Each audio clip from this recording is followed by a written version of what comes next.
Novamente aqui o canal Márcia Heloísa Conte Sua História para mais uma live. Agradeço a todos aqueles que assistirem este vídeo, tanto aqui ao vivo quando ele for também postado no YouTube. E eu peço a vocês que se inscrevam, tanto no meu Instagram quanto no meu canal no YouTube, Márcia Heloísa Conte Sua História. Coloquem like nos vídeos e compartilhem com as pessoas que gostarem também de compartilharem, de conhecerem, né? De terem aquela curiosidade de ver como é que a trajetória de cada um se constitui, que essa é uma beleza. A Cristiane na última live colocou isso, né? Não existe uma história melhor que a outra ou mais interessante que a outra. Todas as pessoas têm histórias interessantes para contar.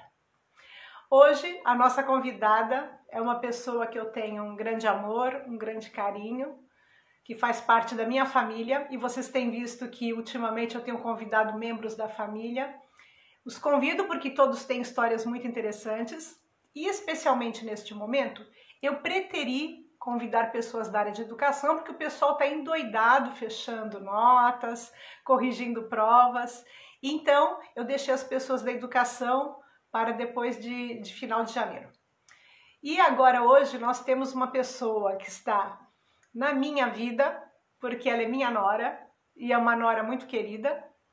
E não é por isso que ela foi convidada, mas porque ela é uma mulher maravilhosa, uma mulher do seu tempo, que tem uma participação constante, e é uma pessoa admirável, que eu penso que as pessoas merecem conhecer a história dessa pessoa especial.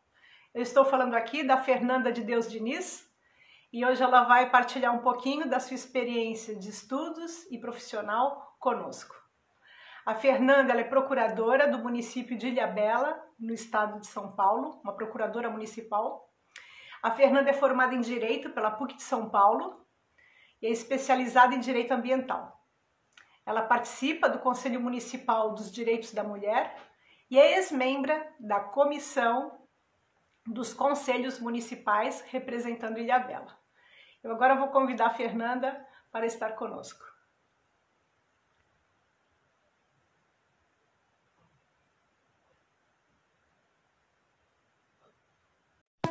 Penso que em breve ela entrará.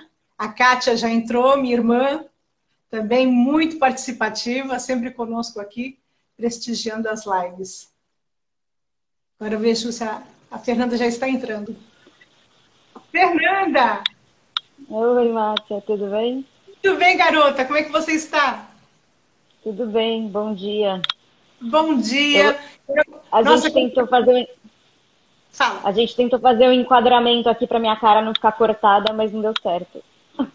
É, acontece mesmo, né? A gente faz a experiência antes, né? E na hora vai ajeitando. Você fique tranquila, pode aceitar tranquilamente. Vou tentar deixar de um jeito aqui, peraí. Deixa eu... em primeiro lugar, obrigada pelas palavras, a recíproca é verdadeira. Imagine, são muito verdadeiras. E depois eu não conseguiria nem fazer uma live fazendo sorriso se eu não sinto. Eu sou muito clara. Eu quero agradecer muito a você, porque eu sei que você está em período de férias e está dedicando esse momento com a gente, né? Que você poderia estar pegando uma praia, um solzinho, né? Tá curtindo um pouco mais, porque eu sei que você trabalha muito e precisa mesmo das férias, e você teve essa gentileza de aceitar o convite. Então, eu te agradeço muito. Não, o prazer é todo meu. Eu acho o seu canal uma iniciativa muito legal, de dar voz. É o que você acabou de falar, né? Que a Cris falou. Não existe história melhor nem história pior. Acho que todas as histórias das pessoas são interessantes e todas as lives que eu assisti suas, eu aprendi bastante. É verdade. Eu também penso isso. As pessoas se inspiram umas nas outras, né?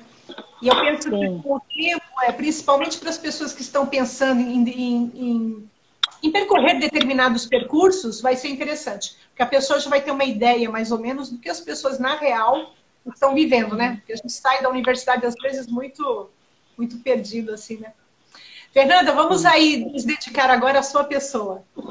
Conta pra gente como é que foi a tua vida infantil, assim, na escola, na tua adolescência. Como é que foi esse percurso escolar? Foi uma coisa estimulante ou foi uma coisa complicada para você? Como é que você enfrentou aquilo tudo? Na verdade, em primeiro lugar, eu quero falar que é um desafio pessoal para mim estar aqui, porque além de eu ter bastante dificuldade de falar para público, eu tenho muita dificuldade de falar sobre mim. Então, assim, em alguns momentos eu ficar tímida, eu conto aí com a sua mediação. E você põe aquilo que você se sentir confortável também. Sim, eu tô tentando enquadrar aqui, então se ficar mexendo é porque eu tô tentando melhorar, tá? Tranquilo. Bom, em relação à escola, né? Olha, Márcia, na verdade, assim, em relação à minha educação, eu sou um pouco crítica, assim, sobre tudo que eu passei, principalmente porque grande parte da minha vida eu fiquei num colégio religioso, que Sim. poderia ter sido rico no sentido de uma experiência, enfim, de passar, enfim, esse lado desse ensinamento, sei lá, nem que seja da Bíblia, mas nem isso me parece que foi. Ao menos, né? Oi? Ao menos mais humanista poderia ter sido. Exato, até desses valores de, enfim, solidariedade, amor ao próximo, mas parece que nem esse estímulo o colégio em si conseguiu causar, assim. Então, quando eu rememoro, assim, minhas experiências da escola, sempre é num sentido um pouco de ausência, assim, que eu Sim. sinto. Obviamente que foi a escola, né, esses, sei lá, acho que eu fiquei uns 12, não sei exatamente, mas mais de 10 anos na mesma escola, obviamente trouxe os meus grandes amigos, né, pessoas que Sim. eu levo para minha vida até hoje. Assim, enfim, me trouxe experiências, me constituiu enquanto ser humano, mas eu penso hoje em escola como uma coisa, como uma das. Eu vi até que a Luísa entrou aqui, a gente conversou disso no fim de semana, que a gente estava numa viagem com a Luísa, como uma Uhum. das decisões mais importantes que os pais podem tomar, assim, porque eu acho que, inclusive no sentido de moldar personalidades, assim.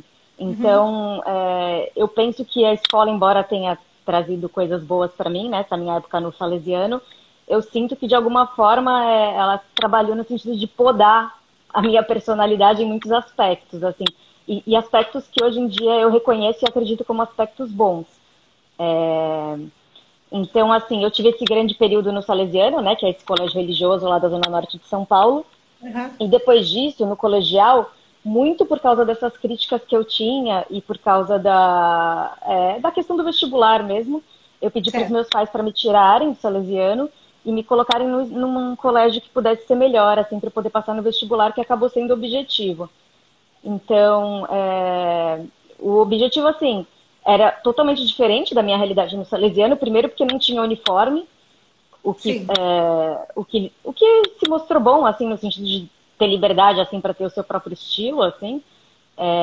E de ter mais liberdade na escola em si, que era uma coisa que eu nunca tinha experimentado, assim, no Salesiano.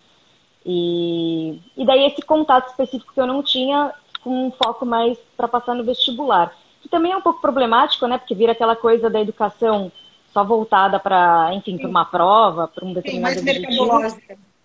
Exato. Essa coisa de cartilha, né? Que eu também não tinha vivenciado até então. Mas foi bom, porque também quando eu mudei para o Objetivo, muitos amigos que eu tinha do Salesiano acabaram indo também para o Objetivo. Então, assim, então eu defino um pouco a minha educação como não teve muita reflexão em relação ao que é educação, na verdade. Certo. Foi uma coisa que eu fui pensar mais só quando eu entrei na faculdade, inclusive nesse sentido de ter mais crítica com tudo aquilo que eu tinha vivenciado. Realmente é um problema muito difícil de resolver, né? Porque os tipos de escola, eles têm uma missão, uma proposta específica, mas dificilmente eles conseguem englobar aquilo que necessita. E eu Sim. penso que também cada aluno merece um tipo de escola, né? Então, o meu filho Uhum. mais velho se adaptou mais ou menos bem à escola em que ele estava, mas o mais novo sofreu muito. Então, assim, cada Sim. pessoa também precisa de um espaço específico. E hoje, mais velha, agora já aposentada, eu imagino que as escolas ganhariam muito se elas fossem mais abertas, como você disse, para o estilo da pessoa se manifestar mais, Uhum. conhecer, não é? Porque ou você forma no sentido de pôr nas forminhas, nas caixinhas, ou então você libera no sentido de só se preocupar com o conteúdo, libera da formação humanística. Então, acho que a Sim. questão é essa, né? A gente poder encontrar um meio termo é difícil mesmo. Sim. E assim, é até interessante você falar isso, porque grande parte dos amigos que eu carrego até hoje foram amigos que foram convidados a se retirarem dessa escola, né? Que foi o Salesiano, que na verdade nada mais é do que um termo para expulsão da escola, porque não se enquadravam nessa caixinha, assim. E essa caixinha que, na verdade, o que ela exigia? Eram pessoas que não eram muito questionadoras. né, independente de serem aquela definição de bons ou maus alunos, eram pessoas que, de alguma forma, estavam lá para, olha, não concordo com essa regra, ou acho que isso está sendo injusto. Então, é nisso que eu falo que é um pouco de podar a personalidade. Sim. Deu uma travadinha aqui. Deve ser a minha internet. Deu uma travadinha. Deve ser a minha internet. A internet aqui é muito complicado.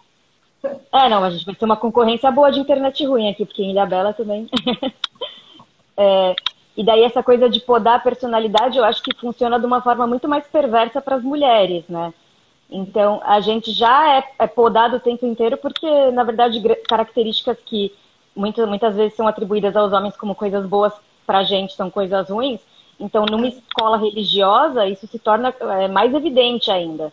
Então, assim, eu tive experiências, na verdade, bem ruins nesse sentido, assim, principalmente em relação a ser colocada no mundo enquanto mulher, sabe?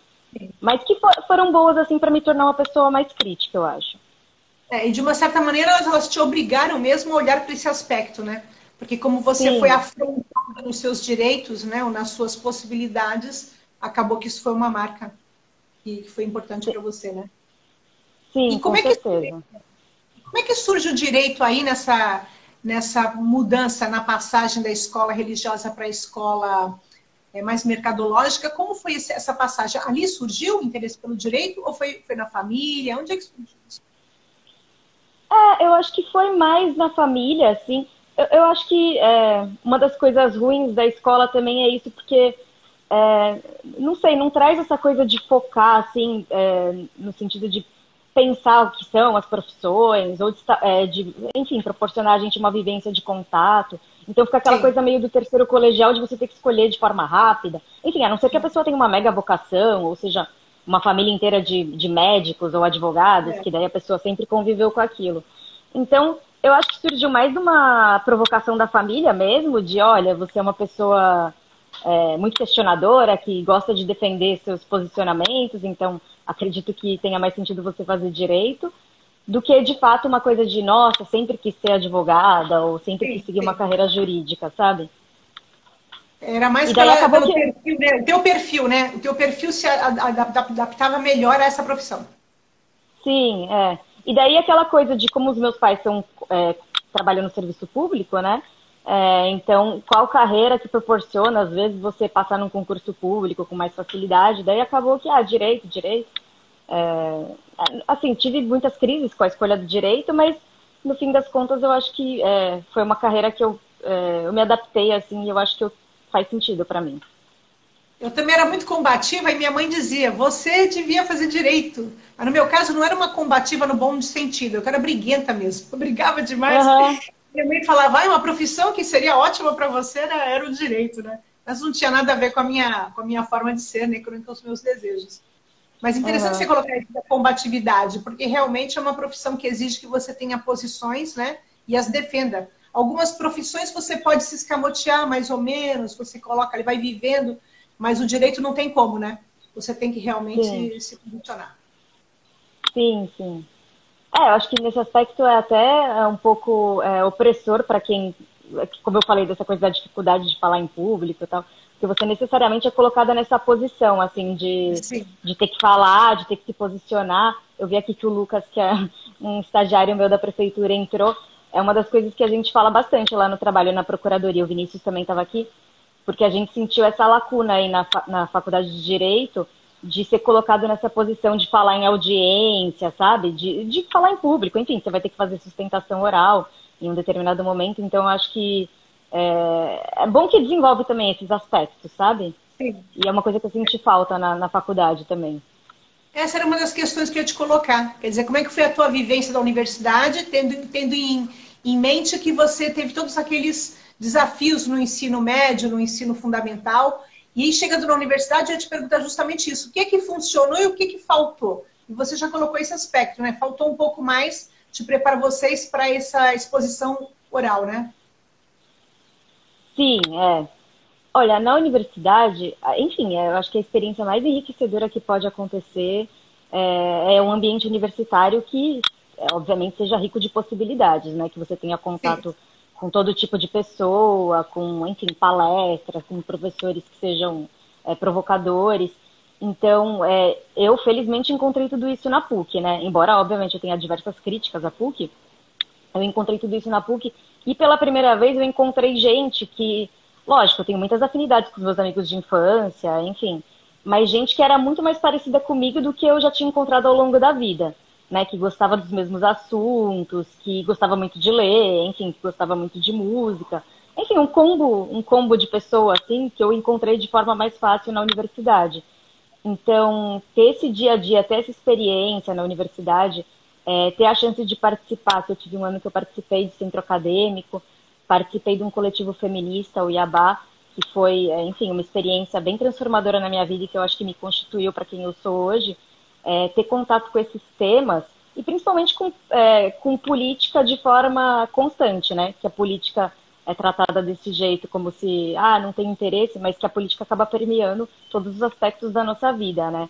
Sim. Então, ter esse dia a dia muito enriquecedor, para mim, foi maravilhoso, assim. Eu, inclusive, sinto muita falta desse dia a dia da A universidade. PUC é esse ambiente, né? A PUC é esse ambiente desafiador e ela teve aquele papel muito importante, né? Durante o período da ditadura militar, ela resistiu Sim, em pé, né? Ela albergou esses professores aposentados, né? Da USP e ela foi importante, né? Para criar várias linhas ideológicas aí, teorias que foram fundamentar uma visão mais crítica de mundo. Então, realmente a PUC tem essa tradição, né? De um sim. lado a USP, com a tradição mais assim histórica, aquele peso mesmo da formação dos grandes luminares do país, mas a história de combatividade é da PUC mesmo, né? Sim, e eu acho que o que a PUC tem de legal, que muitas vezes eu vejo, né, pelo menos na USP, as pessoas elas ficam um pouco separadas, né, cada uma no seu campus. E a PUC, como está todo mundo concentrado ali na Monte Alegre, você necessariamente tem contato com todo tipo de gente. Então, eu estava num prédio que era um prédio mais conservador, né, que era o prédio novo que ficava economia, direito e administração. Mas, assim, você descia ali na prainha, né, que era onde, enfim, as pessoas ficavam em contato com os outros, tinha toda hora uma apresentação do pessoal da arte do corpo. Então, tanto que causava bastante incômodo, assim, porque várias vezes as meninas estavam sem roupa ou fazendo uma coisa mais ousada. Então é isso, é o tempo inteiro você se sendo questionado, assim, né? Se colocando em posições que você fala, nossa, que diferente, meu Deus, o que eu penso sobre isso?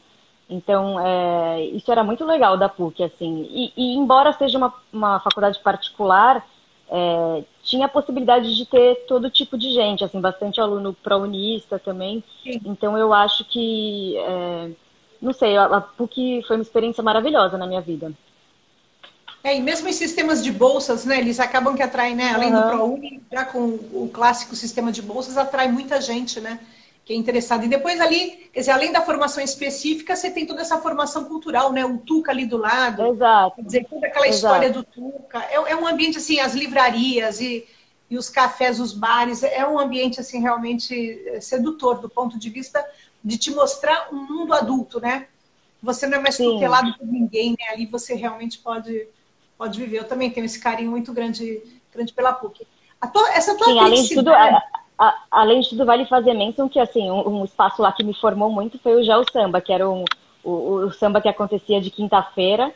Então, que era depois, a PUC fechava, mas o samba continuava lá sendo organizado pelo pessoal da geografia. E, enfim, grande parte dos meus amigos e das relações mais próximas que eu tive íntimas na PUC também nasceram nesse Geo Samba. Isso é Inclusive de incrível, conhecer né? seu filho, de conhecer.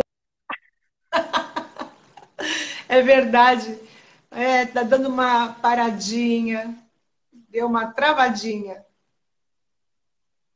Temos que esperar aqui um pouquinho. É um problema de internet. Tanto eu quanto a Fernanda temos internets complicados, né? Os nossos sistemas. Imaginem que aqui onde eu estou ainda não tem a internet. Como é que fala? Aquela que é rapidíssima? Não lembro o nome agora. A Fernanda caiu. Acho que eu vou ter que chamá-la novamente. Espera um pouquinho que eu vou chamar a Fernanda de novo. Fê. Estou convidando a Fernanda. Que a Fernanda caiu. Nossa, vi que o Clay entrou. Seja bem-vindo, Clay. Oi, Fernanda, deu uma caidinha. É Oi. normal. Bom, Márcia, talvez fique nessas, né? Mas é pra dar emoção mesmo na conversa. Mas é assim mesmo. Olha, teve uma live que eu esperei 1 hora para conseguir entrar e gravar. E realmente estava impossível. Mas falando do Vlad, né, que você o encontrou e tal. E você sabe que quando eu soube que estava grávida do Vlad, foi na PUC que eu soube. Eu simplesmente estava na biblioteca e fui ao banheiro. Eu me olhei no espelho e falei para mim, eu estou grávida. Ai, Deus. Hoje a internet vai pregar uma pecinha aqui em mim e na Fernanda. Temos que ter uma paciênciazinha, né? Faz parte, né? Internet é isso, ao vivo é isso.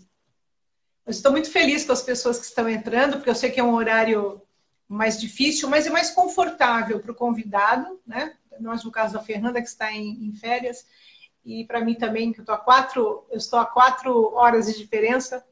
Eu vou ter que convidá-la porque ela caiu novamente. E a gente vai indo. Um pouquinho de paciência. Pronto. E ela já já entra.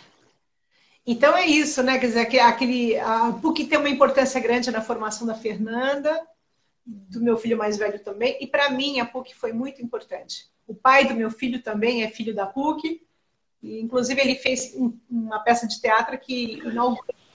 Eu aproveitei aqui enquanto você estava recoligando, eu estava contando uma história aqui, né? Eu comecei com a história do. Márcia, tá Oi, acontecendo aqui um negócio de aquecimento do telefone. Eu não sei nem se ele vai fechar de novo. Tá tá. falando aquecimento do telefone. Bom, vamos tentando aqui. Hoje vai ser essa dificuldade. Qualquer coisa a gente transfere a live para um outro horário, se você preferir, Fernanda. Então, continuando essa história, enquanto a Fernanda se organiza ali com o celular. E então, o meu ex-marido, né, o pai do meu filho mais velho, o companheiro da Fernanda, ele participou da primeira peça que reinaugurou o Tuca. Né? O Tuca sofreu um incêndio e deu... Eu vou chamar a Fernanda de novo, vamos ver se a gente consegue. E um momentinho só.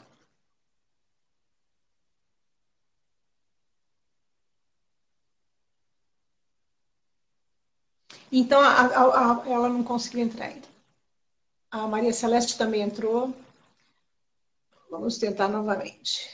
Vamos ver aqui, Fernanda. Ela não está.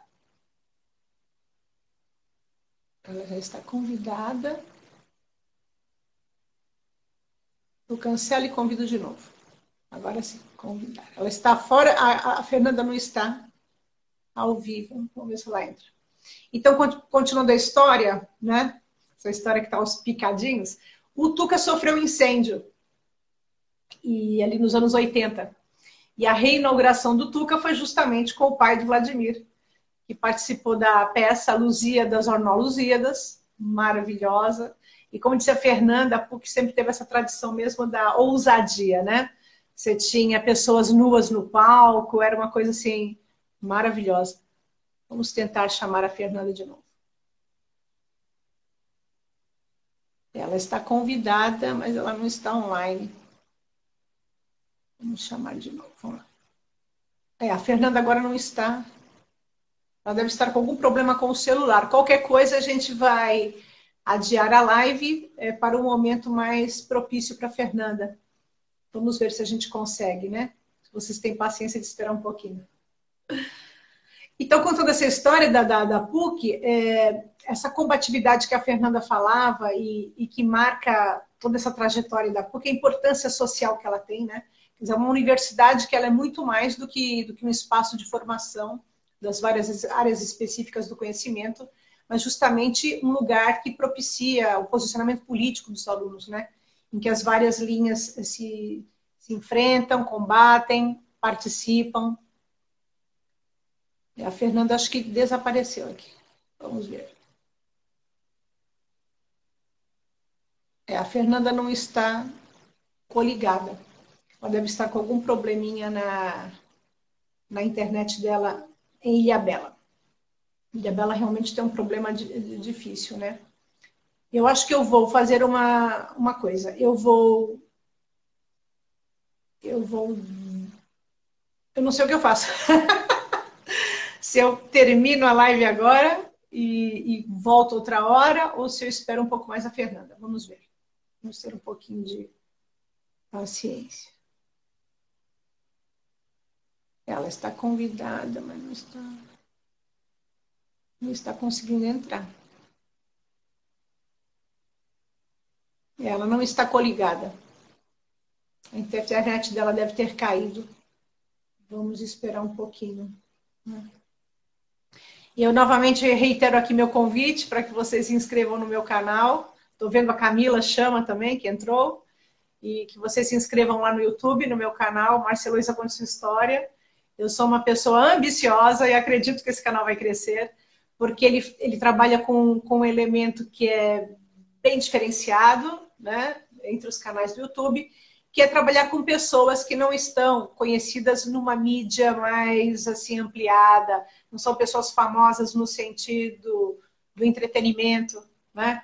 E, por exemplo, eu sou fanática por podcasts e por vários canais de entrevistas e é muito interessante. Ah, a Chama dizendo que já se inscreveu. Muito obrigada, Camila.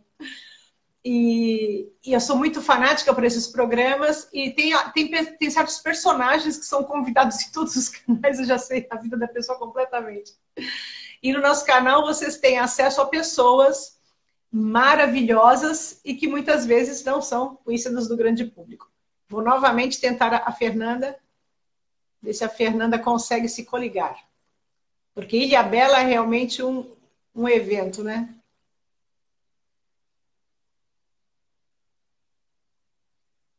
Realmente ainda não consigo, a Fernanda. Será que se eu chamar o Vladimir eu consigo? Vamos tentar. E aí a Fernanda fala pelo Vladimir? Vamos ver. Se o celular dele...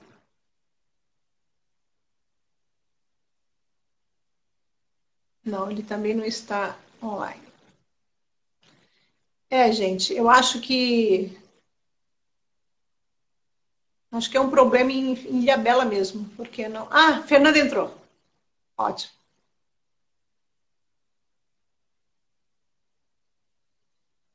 Bom, a Fernanda conseguiu se coligar novamente.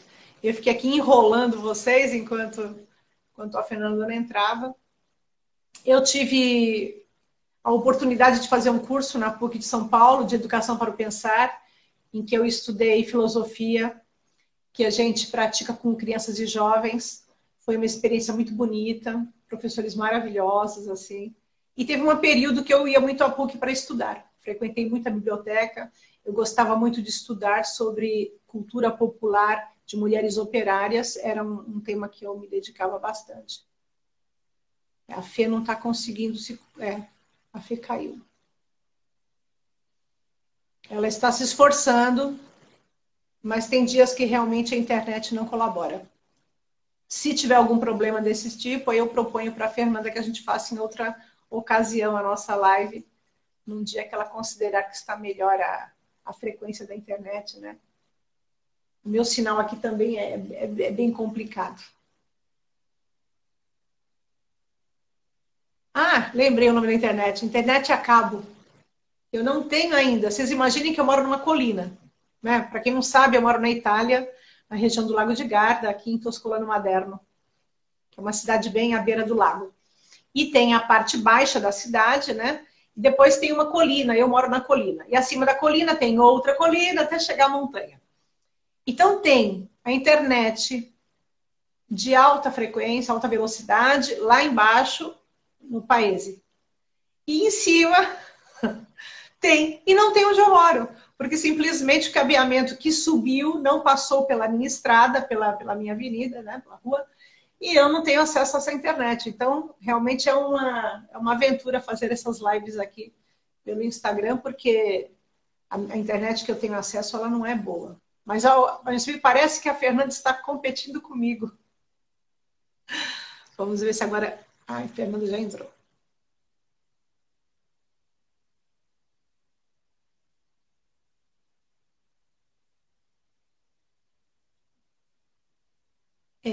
Não consigo colocar a Fernanda aqui.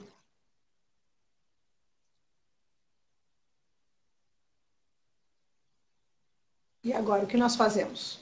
Transferimos a live, esperamos a Fê.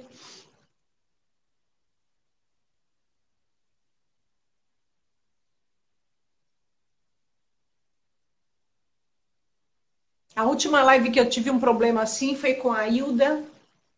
E eu e a Hilda ficamos 1 hora para conseguirmos realizar a live. Depois acabou que eu realizei a live praticamente só eu e a Hilda, e mais uma pessoa ou duas que acompanharam.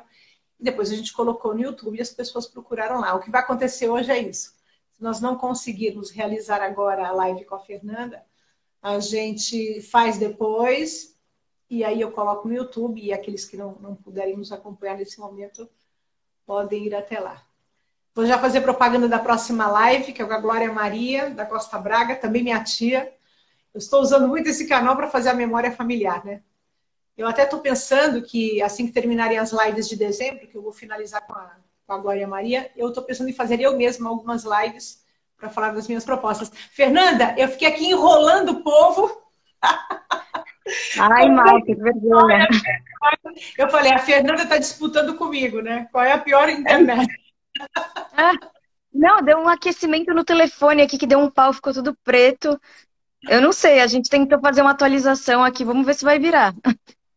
Vamos pedir Mas, para os nossos diretores espirituais aí, porque do ponto de vista material é difícil. mas dá tempo? Ou você quer recomeçar em algum outro momento? Não, tranquilo, tranquilo. Isso dá um pouco, como você falou, dá mais emoção para a live.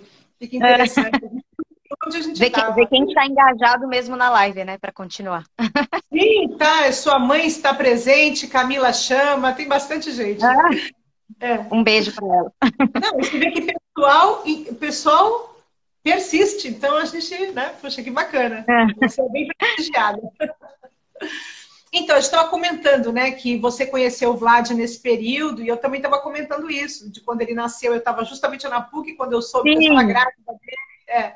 E o pai dele participou da primeira peça que reinaugurou o Tuca depois do incêndio nos anos 80, que foi a peça Lusíadas. Então, assim, de uma certa maneira, a nossa família está muito vinculada com a PUC por esses eventos. E agora ele voltou para o mestrado, então a relação com a PUC nunca deixa de existir, né? O filho da PUC é para sempre, filho da PUC, não tem como. Os filhos da USP Mas é também é a isso, mesma coisa. de tudo isso da PUC, que a PUC ofereceu, tal, você falou agora, mencionou agora o Tuca, por exemplo, uma das experiências que eu tive na PUC que foram muito legais, uma foi de fazer um teatro para advogados no Tuca, que daí foi um mini cursinho, que foi bem legal, também nesse sentido um pouco aí de para falar em público melhor, e um outro que era um de dança livre, assim, que era... Foi, deu pau, mas Dança voltou. livre, você parou de dança livre. Márcia? Oi. Era um de dança livre, que obviamente tinha os professores e tinham as técnicas lá, mas a ideia era meio que soltar o corpo, assim, tipo, faz o que você quiser, sabe? Tá rolando a música, faz o que você quiser. Então era muita coisa acontecendo ao mesmo tempo na PUC, era até difícil de dar conta, assim, de tudo que a universidade poderia oferecer, assim. Então, nossa, tenho muitas saudades dessa época. Eu trabalhei em instituição católica também, né, que você sabe, e me incomodava muito aquela coisa assim do ir para aula, assistir a aula, vai para casa. Então eu também procurava sempre criar esses espaços, né? E eu tive o privilégio de viver um período que a instituição ainda tinha muito encontro político da universidade, assim, era uma linha assim bastante ligada ao Paulo Freire. Depois mudou, mas o meu início de formação de trabalho também foi esse. Então eu penso nisso também. O espaço educativo tem que ser um espaço cultural. Então eu acho que nesse ponto você teve uma super possibilidade de formação crítica mesmo, né? E também de se conhecer e de se formar como um ser completo, né? Não só só um advogado, mas a pessoa, a Fernanda, e não só a pessoa do direito, a pessoa que formou especificamente, né? Mas a pessoa como um todo, né? Holisticamente. Ah, sim. Sim, e eu acho que das experiências que eu tive na PUC, com certeza as fora da sala de aula foram as que me trouxeram mais resultados e, enfim, foram mais provocadoras, assim. Tanto que eu até me permiti na universidade, porque eu sempre tive essa coisa de ser muito boa aluna, sabe? Durante toda a escola. E na universidade eu dei até uma decaída, assim, em relação a ser uma boa aluna, porque eu queria viver tanto essas coisas que estavam acontecendo do lado de fora da sala de aula que eu abri mão, assim, um pouco desse aspecto, sabe? Não, e eu penso que fazer universidade é isso mesmo, né? Eu acho que fazer universidade é É, isso, é você sair daquela posição simplesmente de um mero aluno para ser um protagonista da sua própria formação, né? Você vai escolhendo sim, quais são os aspectos que você quer desenvolver e em que instâncias eles vão ser preferencialmente explorados, né? Agora, sim, com Fernanda, essa certeza. tua formação mais crítica, que conhecendo sua família, eu vejo que os seus pais também têm um posicionamento no mundo, têm uma forma específica de olhar o mundo, né? Não é um pessoal que fica só Uhum, sentado observando a vida passar, mas que tem um engajamento, tem uma fala poderosa, tem sabe para onde olhar e como analisar aquilo que olha, né? Você pensa sim. que isso te predispôs também para essa visão crítica de mundo? Ou foi mais de você mesma? Era uma coisa que era inato em você? Ah, eu acho que as coisas caminham juntas, assim. Uma coisa que eu agradeço muito meus pais é que, embora eles não fossem leitores muito vorazes, eles sempre estimularam isso em mim e no meu irmão, assim. Então, enfim, não consigo nem lembrar o primeiro momento que eles me compraram um gibi, assim, da Turma da Mônica, e desde então, sei lá, com 11 anos, dando Harry Potter, foi uma coisa que minha mãe sempre, inclusive, não tinha economia para livro, assim. Então, a gente vinha para Ilhabela, que tinha uma livraria que é bem antiga aqui, que é o Ponto das Letras. Eu me Sim. recordo de todas as férias. Minha mãe nunca falou não em relação a vou comprar livro e tal. Então eu acho que tem a ver com sempre ter tido esse estímulo para leitura. Eu me recordo de já desde muito pequena ler as cartas capitais que meu pai comprava, né, que meu pai assinava. Sim. Então eu acho que, mas eu acho que também principalmente isso de ser um ambiente em que a gente podia debater, assim, até talvez que muitas pessoas podem ver de forma desrespeitosa, dessa coisa de não ter muita hierarquia entre os Sim. filhos e os pais, eles sempre possibilitaram que a gente questionasse, inclusive as determinações que eles davam. Então, eu acho que essa possibilidade de você falar não ou tentar compreender o porquê que vinha uma determinação, assim, eu acho que necessariamente acabou me levando a ser uma pessoa mais crítica, assim. Bacana. Quer dizer, isso É, vai ser uma parte componente da tua formação, né? Quer dizer, juntou a questão familiar, as possibilidades que eles ofertaram e mais esse ambiente frutuoso aí que você mergulhou na PUC, né? Foi um momento importante, sim, né? com E você fez certeza. estágios interessantes, né? Porque eu lembro de você comentar alguma coisa de presídio feminino, mas eu não sei se foi nos teus estágios que você teve esse acesso ou se foi depois, quando você começou a trabalhar na área, que você trabalhou numa ONG, né? Se eu não me engano. Você podia contar essas experiências dos estágios e Sim. depois nesse... Assim, quando eu saí da faculdade, eu saí um pouco perdida, assim, em relação ao que eu ia fazer, meio deprimida, assim, pensando, eu não sei se eu quero concurso, eu não sei o que eu quero fazer, não quero advogar, não... Daí, assim, eu terminei, passei em letras na USP, fiz um ano de letras, e durante esse período que eu estava fazendo letras, eu acabei me envolvendo um pouco nessa parte mais de pesquisa, assim. Eu fui Certo. trabalhar no Sou da Paz, eu participei de 2 pesquisas sobre prisão em flagrante em São Paulo, e a gente ficava fisicamente no DIPO, né? Que é um departamento do Fórum da Barra Funda, que recebia todos os flagrantes, que eram onde os juízes faziam análise se eles tinham que fazer o relaxamento da prisão, manter a prisão preventiva. Então, o objetivo da pesquisa era tentar identificar como que era esse comportamento do Poder Judiciário em relação às prisões em flagrante, né? Principalmente Certo. porque também, entre uma pesquisa e outra, teve uma mudança na legislação. Então, nesse primeiro momento que eu terminei a faculdade, até porque era uma matéria que eu gostava muito, né, a área de direito penal, processo penal, eu acabei me envolvendo mais profissionalmente e também de direitos humanos, né, nessas áreas e participei dessas pesquisas, 2 pelo Sou da Paz, depois eu fui fazer uma pesquisa pelo PNUD, da ONU, que daí essa Sim. pesquisa era específica dentro dos presídios, então a gente visitou vários presídios de São Paulo para fazer entrevista com os presos e identificar como que eram as condições de vida deles, né? Então a pesquisa, enfim, perguntava, questionava desde o que você tem de mantimentos ou de, enfim, papel higiênico, até se ele fazia parte de alguma organização criminosa, tal. Então, foi bem interessante participar, porque era uma realidade nova e também para eu identificar coisas que eu já lia, né? E Certo. não tinha conhecimento de forma prática, em relação a essa coisa da predominância do PCC mesmo nos presídios de São Paulo. Então, Certo. uma coisa que ficou bem marcada para mim foi verificar como que era diferente quando um presídio era controlado pelo PCC e quando não era, assim, até em termos de autogestão do presídio. Então, nesse primeiro momento, eu participei dessas pesquisas, né? Me voltei mais para essas áreas, enquanto eu começava a amadurecer essa ideia de que, eu acho que eu quero prestar concurso mesmo. E daí, quando terminou essa última pesquisa, foi que eu enfim, falei, vou me dedicar a isso, e daí sentei e comecei a estudar e fiz disso, assim, minha rotina por, acho que 2 anos e meio, até eu passar aqui na ilha. Quando você teve essa experiência das pesquisas no presídio, ou mesmo lá na Barra Funda, como é que você sentiu o seu posicionamento para olhar aquele fenômeno? Porque estou colocando isso porque, por exemplo, assim, talvez para algumas pessoas seja normal, mas eu sou uma pessoa que tem muita dificuldade quando eu tenho que lidar com uma realidade que é distante da minha. Eu tenho uma dificuldade de ter sensibilidade, de entender.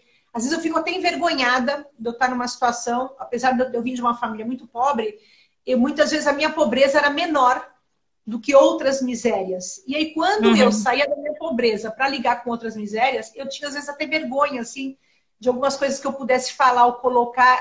E, às vezes, eu me sentia até, assim, como é que eu vou explicar? Diminuída pela força da realidade daquele que eu estava em contato.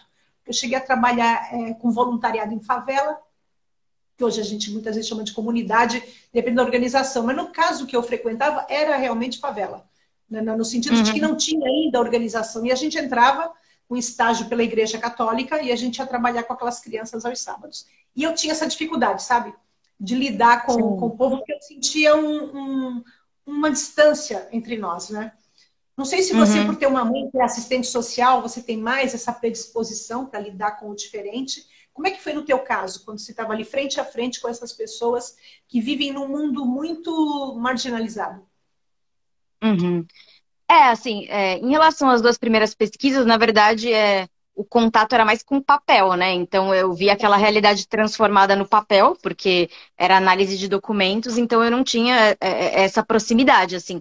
Eu acho que, como é da própria natureza, né, desse tipo de tema, te coloca em contradição muitas vezes, então foi um período assim, nesse um ano eu me recordo que foi bem presente assim o quanto eu sonhava com esse tema, assim.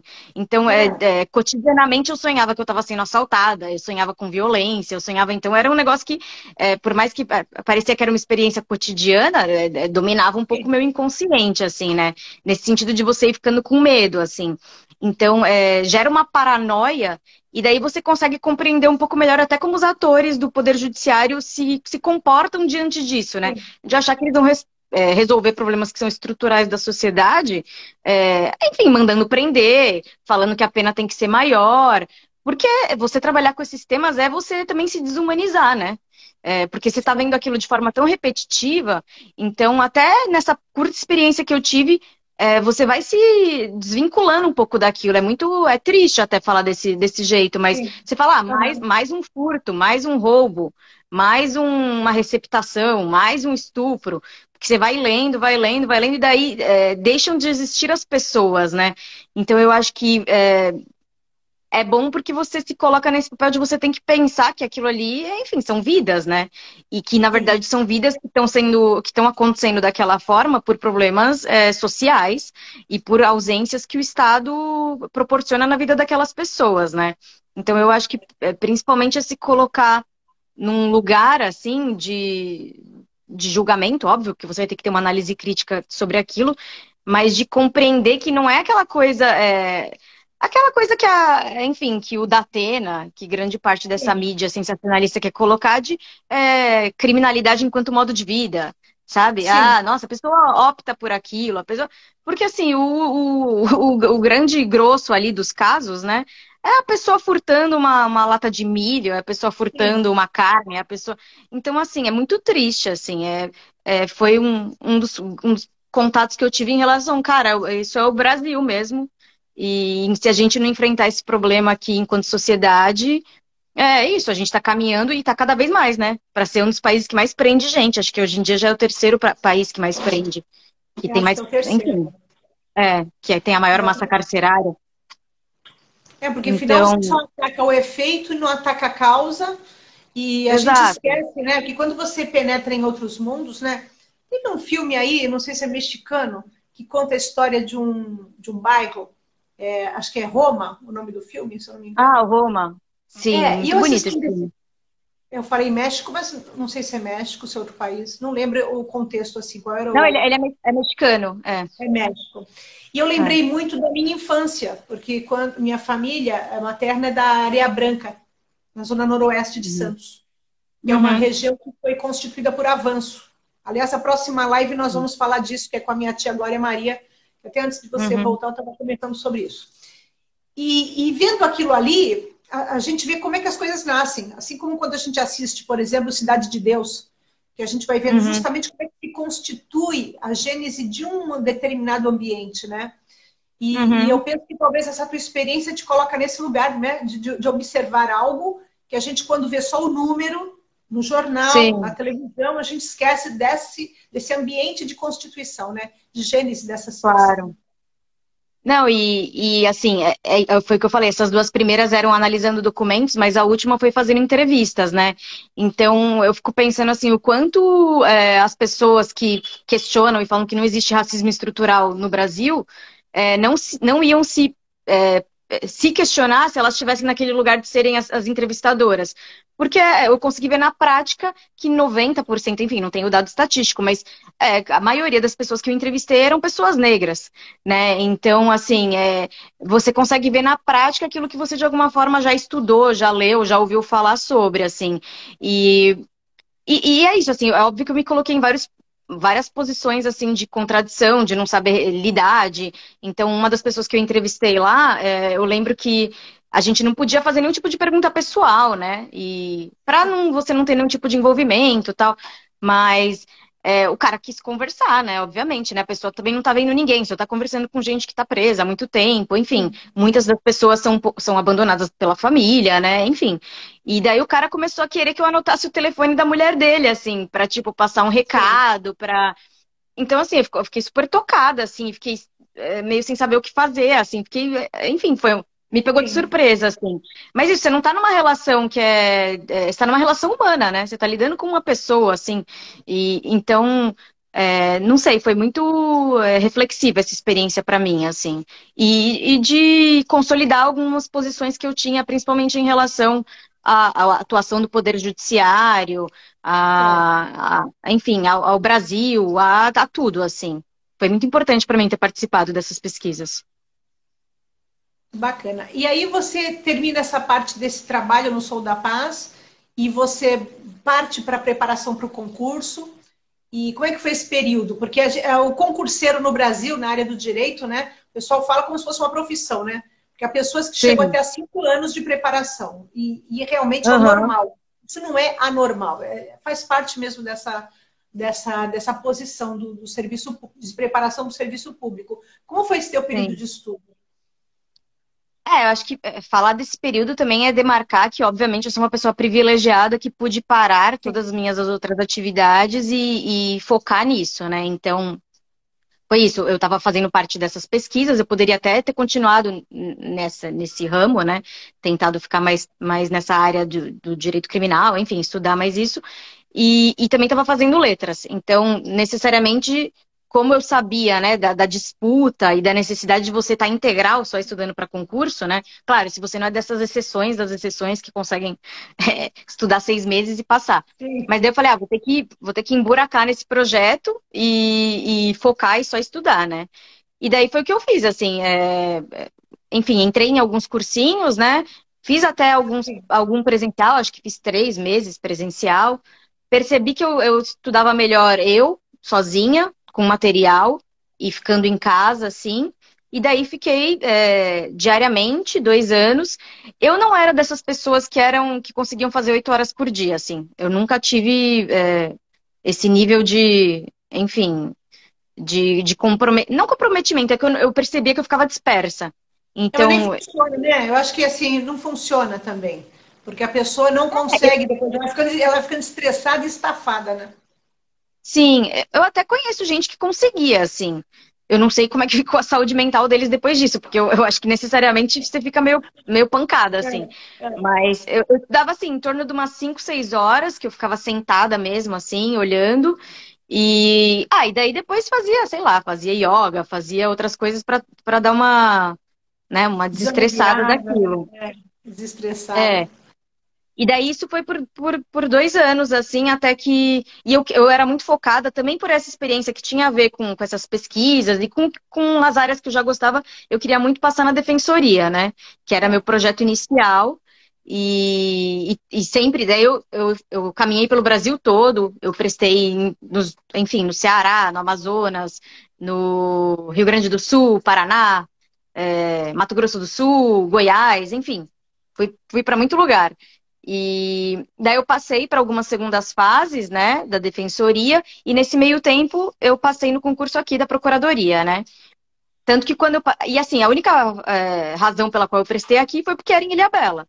E eu falei, nossa, eu já tenho um vínculo tão grande com Ilhabela, né? A cidade que, enfim, eu vou desde que eu nasci, que eu passo minhas férias de janeiro sempre lá. Então era um vínculo afetivo, assim, muito grande. Sempre gostei muito de Ilhabela. Era um lugar que eu me sentia minha segunda casa. Daí eu falei, por que não morar lá? E sempre quando era aquela sensação, que eu não sei se você também já experimentou, das vezes que você veio para cá, de que ir embora era muito ruim. Então, eu ficava pensando muito nisso de como é não ir embora de Ilhabela, sabe? Como é de domingo para segunda permanecer lá. Daí eu pensei muito nisso e prestei o concurso, né? E daí acabei passando, enquanto eu estava nesse projeto da defensoria, e falei, não, eu gosto, eu quero a defensoria, é a carreira que eu mais me identifico, vou continuar prestando enquanto eu sou procuradora em Ilhabela. Mas daí Sim, não dá, assim. Parece que Ilhabela te abraça de um jeito, assim, sim. e viver aqui é tão bom que você fala, nossa, meu Deus do céu, eu acho que vou abrir mão disso daí para continuar com essa qualidade de vida que eu tenho e se acordar no meio do mato, assim, se ouvindo passarinhos, daí qualquer lugar que você vai, você olha o mar. E assim, tem toda a questão também de Ilhabela ser uma cidade com muito dinheiro, né? Então, proporciona uma qualidade de vida para as pessoas aqui que têm acesso a um SUS de qualidade, que têm acesso à escola pública. Então, é difícil, né, falar disso no Brasil, porque é uma exceção, assim. Então, a gente sabe que a realidade que a gente tem aqui não é uma realidade que chega nem próximo da realidade do dia a dia do brasileiro, né? Mas é isso, assim, daí acabam sendo pontos que fazem com que você não queira mais sair daqui, assim. Daí eu acabei desistindo desse projeto da defensoria, até porque uma vez que você está com emprego, assim, que você tá estável, tá ganhando bem, tá feliz, daí você fala, "Meu, mas por que que eu tô insistindo, sabe, nisso, assim, se tá tudo bem?" Então eu Não, acabei abrindo mão. não, e a gente tem características que a gente não sabe de utilidade social, né? Porque às vezes você pensa assim, puxa, eu vou ser Sim, super útil se eu trabalhar na defensoria. Mas às vezes numa outra repartição precisa de alguém com o nosso perfil, né? Para também fazer aquilo ali ter uma sim. outra cara, né? Um outro caráter. Aham. Acho que é isso. Daí eu pude, é o que você falou, daí eu pude ter esse contato com o que é ser uma procuradora municipal e o que representa isso, assim, numa cidade em que nós somos os primeiros concursados, assim, né, nessa carreira, né? Então, que Primeiros? fomos os primeiros. Então, eram antes da gente, eram cargos comissionados, né? E, obviamente, que isso gera uma tensão cotidiana que permanece até hoje, porque cargos comissionados são cargos que, enfim, o prefeito escolhe e que estão ali para fazer, acompanhar o projeto político, né, do gestor e que não tem nenhum problema. Os cargos comissionados são para essa função mesmo. Mas um cargo técnico, como é um cargo de um advogado público, ele basicamente ele faz o controle, né, o controle não, ele analisa a legalidade dos atos e ele serve para fazer consultoria sobre o que você pode ou não fazer juridicamente dentro de uma administração pública. Então, é pressuposto desse cargo você desagradar, né? Sim. É o cotidiano, assim, você vai desagradar. Nem sempre você vai falar que pode fazer um projeto ou que uma licitação do jeito que ela está sendo feita, ela está correta. Então, também foi uma realidade muito nova para mim, que eu tive dificuldade no começo. mas que ela é muito rica e complexa, assim, porque procurador municipal, especialmente a gente, porque aqui é uma cidade pequena, então você já até fez uma live com um procurador de estado, né, que trabalha trabalha em Santos. O Rodrigo Pará. Isso, ele explicou mais ou menos como é que funciona, a realidade se repete, para quem não viu, ele é um procurador municipal. Ele trabalha tanto na área de consultiva quanto contenciosa, né? Consultiva, basicamente, ele é questionado sobre o que a administração pública pode ou não fazer. Então, daí ele vai emitir pareceres sobre determinados temas que daí variam desde uma licitação até um tema ambiental. E daí, na área contenciosa, ele vai trabalhar com os processos judiciais que o município é réu ou as ações que o município ajuiza contra as pessoas. Então, o município tem que entrar com uma ação de desapropriação, com uma ação civil pública contra alguém que faz um dano, que comete um dano ambiental. Então, tem essas duas vertentes. A gente, eu estava falando que aqui, por ser um município pequeno, a gente acaba fazendo um pouco um papel de clínico geral, assim. Então, a gente tem que trabalhar em todos os temas. Grande parte e eu acredito que talvez seja a realidade do procurador que participou, eles são especializados em temas, né? Justamente porque os municípios acabam sendo grandes, ou o estado, então tem que dividir. Mas como aqui é muito pequeno, então a gente acaba fazendo tudo. O que pode ser muito bom. Vocês são Nós somos no 5. 5? É. Por uma cidade inteira? Ilhabela, no último censo, tinha 35 mil habitantes, mas assim, cresceu muito. Agora, na pandemia, a gente percebeu que teve um aumento bem grande de moradores, né, das pessoas fugindo de São Paulo. Então, assim, eu não sei dizer quantos habitantes tem, mas eu acho que tem mais de 50 mil, com certeza. Daí acaba sendo isso, assim, a gente tem contato com muitos temas no dia a dia, acaba aprendendo muito. Então, eu aprendi a gostar muito, assim, do trabalho, assim, justamente pela riqueza, assim, de possibilidades de eu... Óbvio, cansa, né? Você tá vendo uma coisa ambiental, daí você tem que passar por uma coisa tributária, daí é tanta coisa que você acaba fazendo as coisas, às vezes, com rapidez, assim, uma coisa que você queria se dedicar por mais tempo, mas... É isso, eu acabei esquecendo, assim, não quero, eu gosto de ser procuradora, não quero mais ser defensora, acho que o que você falou, talvez... eu faça mais diferença estando aqui, sabe? Não preciso saltar. Porque também eu acho que é uma crítica que eu posso fazer aqui. Dentro do direito, eu percebo que é tratado como se existisse uma hierarquia entre carreiras jurídicas. Que é uma grande mentira, assim. Obviamente, a hierarquia está dada na medida em que algumas carreiras ganham muito mais, né, no concurso público. Mas isso, como se ser juiz fosse maior do que ser promotor, que fosse maior do que ser defensor, que fosse maior do que ser procurador, o que é uma mentira, né? Isso, tá cada um dentro do seu espaço de atuação, fazendo todos são trabalhos, enfim, que vão fazer diferença no dia a dia das pessoas, né? Caso a pessoa queira se dedicar àquele trabalho mesmo. Então também foi até uma coisa que eu fui internalizando pra mim, tipo, não tem nada de menor em ser procurador, sabe? Muito pelo contrário.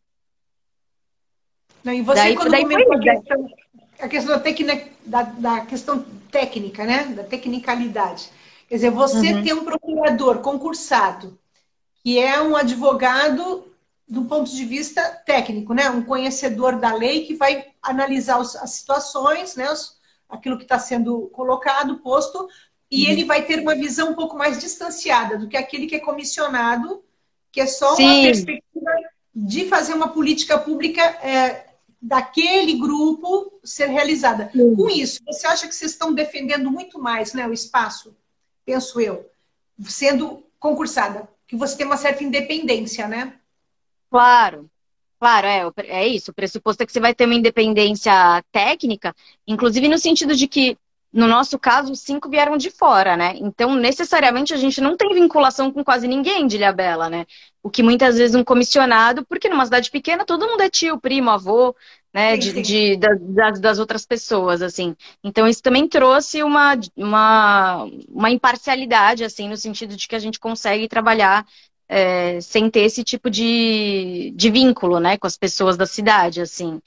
É óbvio, né, que a partir do momento que eu já estou há 7 anos aqui, obviamente que agora eu conheço muita gente e que, né, isso gera... mas gera os constrangimentos do dia a dia de você ter que já geram...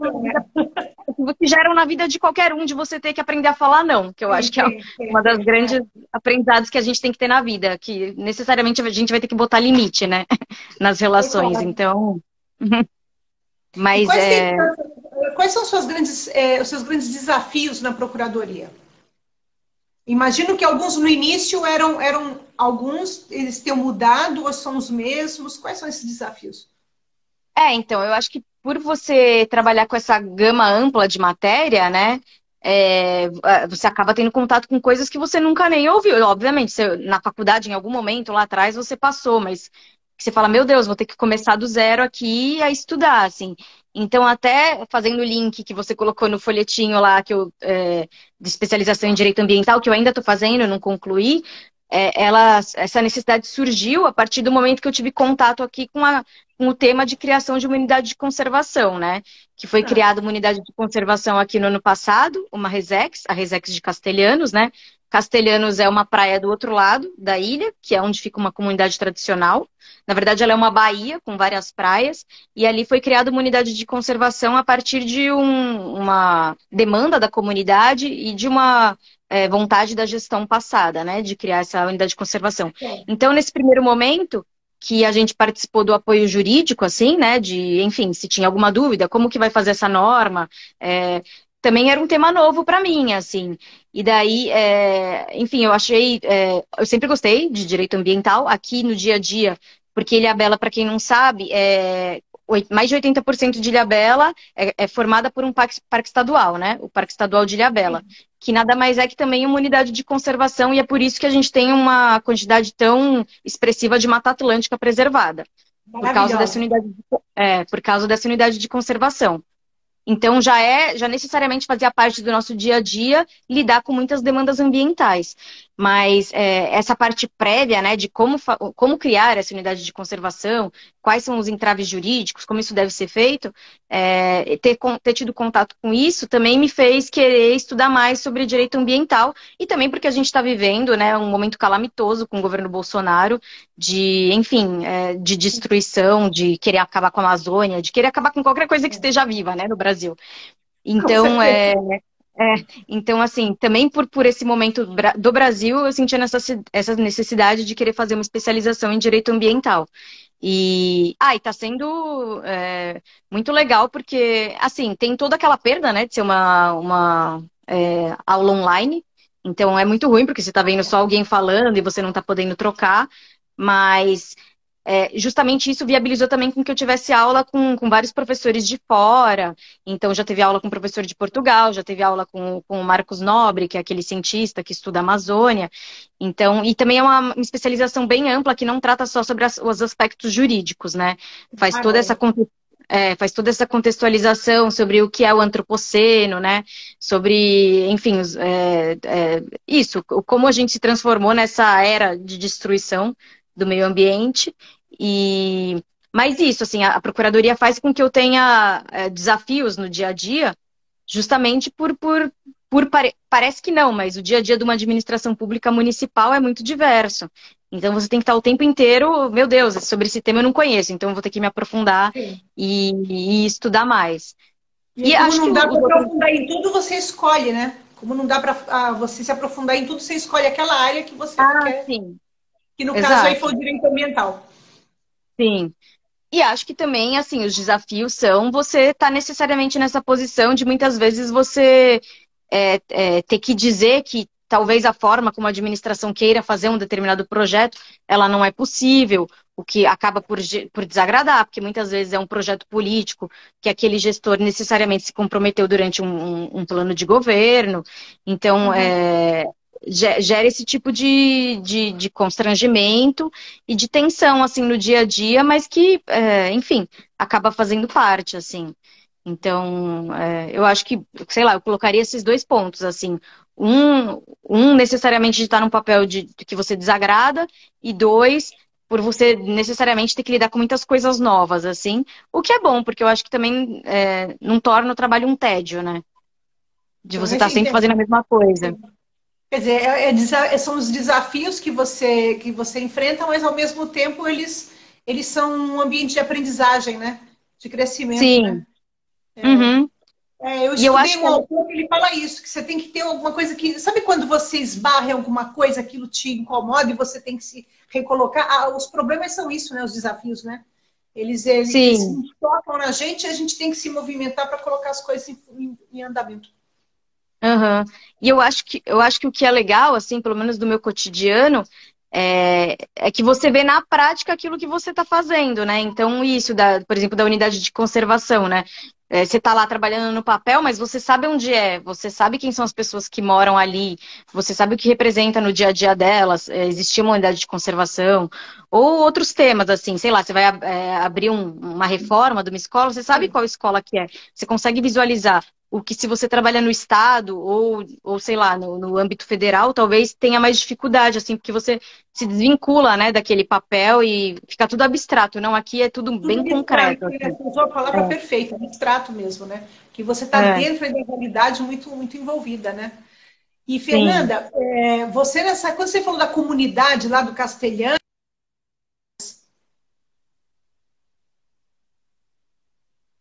Desculpa oi? porque cortou, eu não consegui ouvir Não o que tem você problema, falou. não tem problema. Quando você falou de castelhanos, que tem a comunidade lá, né? Que você acabou tendo Uhum. mais contato por força desses estudos, tudo. É uma comunidade de caiçaras? Ilhabela e toda a região aqui do litoral norte é composta por bastante comunidades tradicionais, que são aquelas pessoas, os caiçaras, que tradicionalmente vivem naquele lugar, né? E que Sim. necessariamente têm como modo de vida, enfim, a pesca, atividades que são relacionadas àquela estrutura local, àquele espaço. Então, Ilhabela tem comunidades tradicionais, uma delas fica em Castelhanos. Ali é uma baía, então ela é composta por outras praias, tem a Praia Mansa, a Praia Vermelha, tem duas ilhas, né? Búzios e... Ai, esqueci o nome da outra ilha. Enfim, vou lembrar daqui a pouco.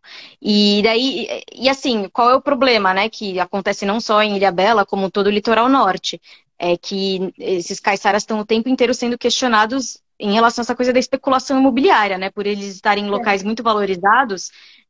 Então se repete não só aqui, como em Trindade, em Ubatuba. Então, é necessariamente um conflito de tensão que é o conflito brasileiro por excelência, né? Que é o conflito agrário, o conflito por terra. Então, isso também acaba acontecendo em Ilhabela, porque Ilhabela enfim, é uma das regiões, como eu já disse, mais ricas, né, do Brasil. É uma Sim. região linda, é uma região que necessariamente é de casas de veraneio e com pessoas com alto poder aquisitivo. Então, eles estão... Ilha de Vitória, o Vinícius está aqui para me lembrar isso. Então, necessariamente, vai acabar... Até foi uma das questões que envolveu toda a criação da unidade de conservação, foi esse debate, né? Então, necessariamente, eles estão em locais que vão proporcionar esse tipo de disputa. Quando você fala que 80% de Ilhabela é preservada, né? É a Mata Eu acho que é Atlântica. 80, eu acho que é 83% que faz parte do É, Parque Estadual. então, o Parque Estadual. E você fala da unidade de conservação. Qual a diferença entre ser um parque estadual e ter uma unidade de conservação? Não seria a mesma coisa ou não? Porque a unidade de conservação, Não. Um, qual é a um diferença? parque estadual é uma unidade de conservação. Tá.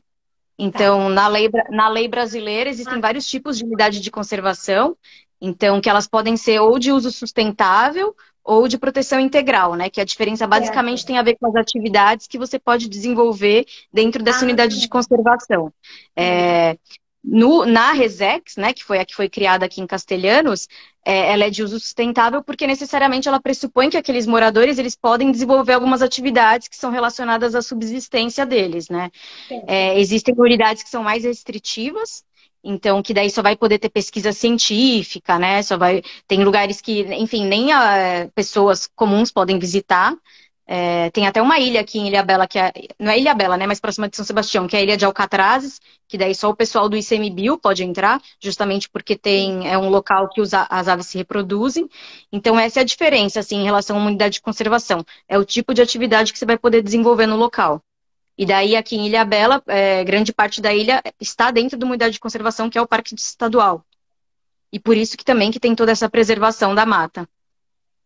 E assim, do ponto de vista social, tem bastante trabalho, tem movimentos que levam essa conscientização de que toda a população está dentro dessa unidade de conservação. Existe essa consciência ou muita gente não? não entende Eu, isso e procura furar o bloqueio, sabe, da legislação ou do controle.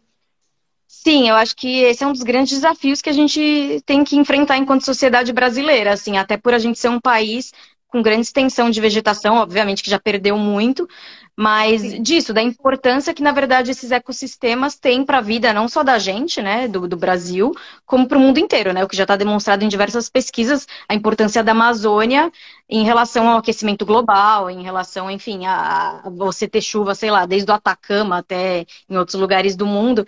Então, eu acho que, enquanto padrão, né, que a gente vê nos outros lugares, isso se repete aqui. Eu acho que muitas pessoas não têm essa consciência da importância de você manter essa biodiversidade, esse ecossistema aqui na cidade, assim. E também eu acho que é bom colocar esse recorte de que também, assim, Ilhabela, e eu acho que é isso, assim, por muito tempo foi um lugar que só foi frequentado por gente com muito dinheiro. Então também tem esse viés, assim, de, a gente quer preservado, mas é preservado só pra gente, né? Então só a gente Entendi. tem direito a estar nesse espaço que é maravilhoso, que, enfim, tem toda essa biodiversidade, que é lindo.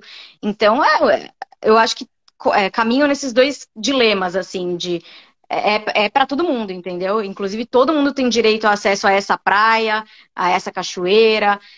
Então, eu acho que também Ilhabela enfrenta esse problema da privatização desses espaços paradisíacos, né? Então, aqui é bem comum, de repente, você a pessoa colocar uma cerquinha ali, porque aquela parte do rio é dela, né? Então, eu acho que além de ter essa coisa de poder ter essa coisa de, não, não entendo a importância de preservação desse espaço, tem essa coisa de a preservação desse espaço é para mim.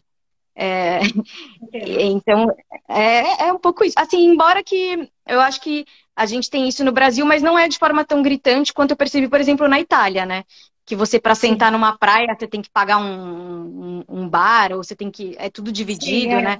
Eu é. acho que a gente tem várias contradições do Brasil, mas essa talvez a gente não tenha tão forte que nem existe na Europa, de tudo ser privatizado, tudo você ter que pagar, né? E tem projetos para fazer isso piorar, né? Tem gente que pensa até Então, na água, começar a fazer isso com a então. água. Mas aqui Aham. também, aqui onde eu moro, se você vê fotografias do início do século XX, é tudo desmatado. Então foi Ah, tudo sim. reflorestado, né? Só que Aham. tem uma série de legislações, de normas para você construir um condomínio. Mas você vê, eu estou aqui há 10 anos e já mudou muito a paisagem, sabe? A construção sem É. parar, coisas, é uma dificuldade, né? Você não sabe até que Uhum. limite realmente as leis são cumpridas, né? É uma dificuldade Sim. mesmo.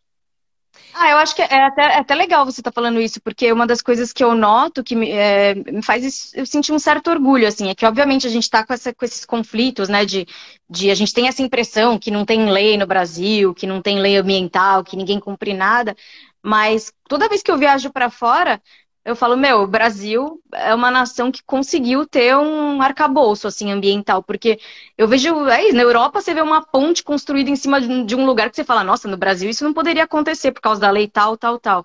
Então, não sei, fica bem gritante para mim quando eu saio e vou para outros lugares, o quanto, na verdade, a gente, óbvio, tá nessa coisa da disputa, mas que a gente conseguiu segurar, assim, em relação à proteção do meio ambiente. E O que, Brasil evoluiu obviamente. muito nesse aspecto, né? Eu acho assim, aqui tem Aham. muito rigor na cobrança, mas os furos existem, né? Sim, A gente sabe disso. Agora, uma coisa que me marca, eu acho que é o que você falou, quer dizer, não sei se você falou ou eu depreendi do que você falou. Quanto mais sim. forte a comunidade, mais fácil é você controlar. Não só depender do poder público, mas quando o cidadão. Não, acho que você não falou isso. É que eu pensei nisso, lendo Não, mas eu o acho seu que folheto de faz divulgação. total sentido. É, porque você fala nisso, que você acredita muito nessa participação, né? Nessa Sim. vivência participativa da vida social, da comunidade. Aham. E eu acho que é isso, quer dizer, enquanto a comunidade não comprou a ideia, a coisa não é defendida, né? Não adianta esperar que Ah, o poder público vá cumprir uma lei que o cidadão não comprou a ideia, né? sim, e eu acho que comprar ideia numa sociedade como a brasileira, em que as pessoas elas são tão espoliadas dos direitos delas, né? é você compreender que, na verdade, você tem direito a algumas coisas. Então, eu acho que o espaço, na verdade, é de formação política dessas pessoas, de não, você tem direito não só de estar aqui, como direito a uma assistência do poder público, em tal, em educação, em saúde, em tudo. Então, eu acho que, na verdade, o desafio é justamente essas pessoas perceberem que elas têm direito de permanência nos territórios e a muito mais.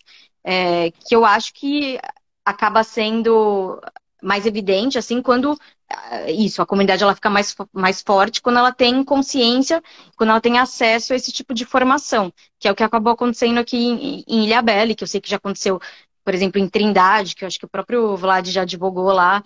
Então, mas, obviamente, né, o exercício desses direitos pressupõe uma permanente tensão e uma permanente briga para você ter a manutenção desses direitos, né? Especialmente quando a gente vê que muitas vezes o poder judiciário vai dar preferência para tal ou tal pessoa que tem mais poder aquisitivo, né? Em que o poder público não existe uma paridade de armas, né? Em relação, principalmente essas comunidades tão pequenas e o poder público, né? Entendi Então isso. Quando você fala que Ilhabela é uma cidade rica, Uhum. tem a ver com a arrecadação dos impostos por esses grandes hotéis, ou resorts, ou casas de veraneio muito luxuosas, ou tem a ver com os royalties Uhum. do petróleo? Como é que é essa questão? E como é que essa riqueza toda, que você falou assim, que o cidadão tem acesso a um SUS de qualidade, a certos serviços sociais que são bons, né? Isso Sim. reverte para as comunidades que vão procurando se instalar? Por exemplo, geralmente os morros são a primeira coisa a ser ocupada por quem não consegue espaço no centro, né? Isso acontece também em Ilhabela. E como é que tem a ver isso com a riqueza e com o aproveitamento desse dinheiro, dessa Sim, riqueza? voltando a esse tema do Parque Estadual, o Parque Estadual ele é demarcado a partir da cota 200, né? Que seria essa altura em que para cima seria tudo Parque Estadual. Então, Tá. teoricamente, a ocupação só poderia chegar nesse extremo e já está 200, nessa. são 200 metros É, de do. altitude. Eu acredito que Tá. seja da altura do mar, não sei exatamente como é medido isso.